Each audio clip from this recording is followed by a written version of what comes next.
D'abord, je dirais, et on le voit avec les 90 ans, que les équipes du CIGERLI sont toujours adaptées. Et donc, ces hommes et ces femmes vont continuer à être pragmatiques. Il faut voir les évolutions comme une opportunité peut-être de faire évoluer aussi nos pratiques. Et finalement, au CIGERLI en tout cas, on peut s'appuyer sur un collectif agile et c'est ce qui nous permettra de continuer à être efficaces.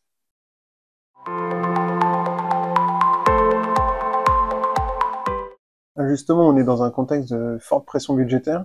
On en demande de plus en plus aux communes, et notamment pour la transition énergétique, et pourtant elles ont justement des contraintes financières croissantes.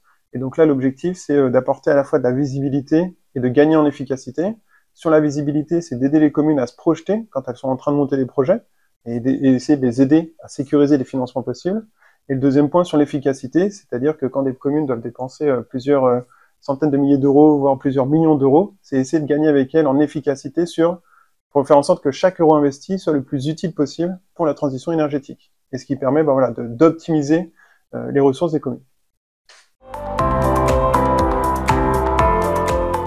Moi, je ferais vraiment le vœu d'une simplification, justement, au service de la transition énergétique. C'est une question sociétale que l'État doit continuer à prendre en compte.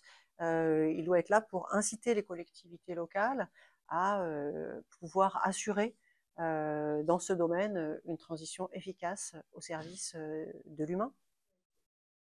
On le voit avec un contexte voilà, qui change et de plus en plus contraint.